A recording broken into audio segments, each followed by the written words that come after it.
he comes out with his book, The War on Warriors. What is his kind of argument? And then how is he implementing those kinds of arguments that he makes in that book, and the broader misogyny that he has? How is he implementing that now in the US military? Yeah, I mean, it's pretty crazy because there are countless veterans from post 9/11 who will tell you, straight up, the war was a failure. We never should have gone.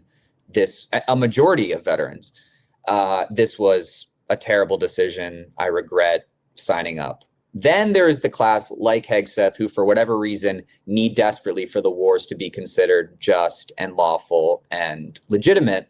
And so this sort of like pack, and most of them, are linked, many of them are linked up to big money or a political cause. They have sort of created these different scapegoats to, like, at this point, because you can't say we won the wars, they've found these scapegoats to be like, well, we lost the war because of this. And so, yeah. Not enough manly men. We lost the wars because of beards, I'm sure is part a chapter. Yeah, right. Yeah, well, I mean, so like one thing that Ron DeSantis, noted Navy JAG, who, I mean, I wrote a profile of DeSantis. His whole thing was he just watched Top Gun too many times, like you said, and he was like, I want to be. Yeah, he did. He watched it too many times, and in that film, Tom Cruise is like a Navy Harvard guy who becomes a JAG, and then that's what DeSantis did. He went to Harvard. Who plays baseball? If I didn't say that, a Navy Harvard guy who plays baseball, and that's exactly what Ron DeSantis did. Played baseball at Harvard, joined the Navy, became a JAG. Wears man heels. Yeah, it's Tom Cruise, same thing. Yeah, but anyway, so like as a JAG, Ron DeSantis' whole thing about like the war is, well, the rules of engagement were way too strict. Like we weren't allowed to kill the bad guys because of Obama, not letting us fire the bullets. That's his excuse. Hegseth and the book sort of like accumulates all of these excuses. Though Hegseth has women. Yeah. Women is sort of like the overarching problem. Yeah. That book is probably, that book is just like a noun, a verb, and the word lethality. And like, so it's all just like, women are not lethal enough. Trans people are not lethal enough. Black people are not lethal enough. Anyone but like conservative white men, they just can't kill like I can. Like I am the cool killer. So that's basically what the book is. I mean, he claims to have interviewed like all of these men basically up and down the ranks who are like telling these like, giving him these exposés about how the military's gone woke, and it's just like complicating the ability to win the war. I mean, there's like one guy quoted in the book who's basically like, I got in trouble because there was a woman in the gym and like she said I grabbed her ass, but like I was just trying to help her with the weights and like what it's just like so trivial. Well, and also, I mean, I think it's really important to know that this is at a time also where we are, waking up to the immense amount of sexual assault that happens in the military. The stats are absolutely insane. I believe under Obama is when we first started tracking military sexual assault. There have been many, many documentaries about this. And in addition to just straight up femicide murders, like I'm remembering Vanessa Guillen and her case after refusing advances from, a fellow soldier. It's just like the amount of brutality and aggression against women themselves, is also the awareness of that is coming up. And I guess Pete's, answer is, well, that's why women shouldn't be there. That's why you shouldn't have worn a short skirt or existed in my eyes.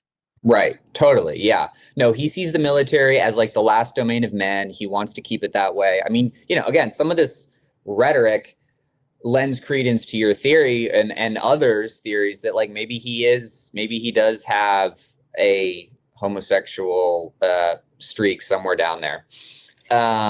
Because it doesn't, this isn't normal. Like, this is Pete Hegseth at the 9/11 memorial carrying an American flag in his undie, like in boxers. Yeah, yeah. That man would fucking kill on Christopher Street. Dude, like seriously. Yeah. Just look at this, and like, I don't know. I always think when men are too handsome, I'm like, no, no, but it's true. He's such a cartoon. I think that's why he is such a cartoon, the way he has treated women. And then now in the military, obviously, transgender soldiers have been barred from the military. People who've served for decades, people who have obviously been very loyal. Again, I have massive critiques of this institution, but I do think gay people, trans people, and women should be openly serving and not have to face, violence when they do so. But I can only imagine the culture now. Like, so basically I'm assuming like DEI programs are gone. Any kind of reporting on sexual assaults? I don't know. Do you have any more details about what's changed since him becoming, head of the DOD now? Yeah, I mean, basically every there were like explicit programs and offices that were focused on recruiting women, empowering them, like promoting them, getting them into senior and officer roles. Mm-hmm. That office has been closed. Most of the upper brass that is non-white or non-male has been fired or pushed out. And the major like sexual assault response programs and offices and tracking systems are being, just sort of like killed through, budgetary attrition or just sort of like by putting in loyalists who don't actually care about the issue. And putting back people who were like let go for their behavior within the military, whether I believe you detailed someone who had domestic violence charges and things like this. And, and same thing with Trump generally is like, if you were let go because you like did a war crime, come back in, babe. Like the water's warm here. Absolutely. Yeah. I mean, the other thing that's happened is they have just completely purged the JAG Corps. So JAGs are basically lawyers who operate under the Uniform Code of Military Justice. And so they're the people that like would prosecute sexual misconduct or other violent crimes or really just other sort of violations of military code. I mean, the thing about all of this too is that like the Uniform Code of Military Justice and this like court system that's completely outside of the civilian court system is already so prone to undue command influence. Rarely do JAGs secure or even pursue charges for sexual misconduct. Like there was already so much impunity within the ranks that like, and sort of flaws that pervaded the Obama administration, the Biden administration. And so just to like undercut the sort of, piecemeal stuff that was there, it's just really going to make it much, much worse. There was very little that someone can hang on to. There are very few resources that exist now. And like, meanwhile, he's bringing in as his chief of staff, a guy who, during like a classified intelligence briefing, starts regaling the room with stories about, his strip club exploits the last weekend. Like you said, one of his top guys was accused credibly of sexual battery in his marriage. So like spokesman Sean Parnell, 2021 custody battle, accused by a restrained of domestic violence. That's from your article. Yeah.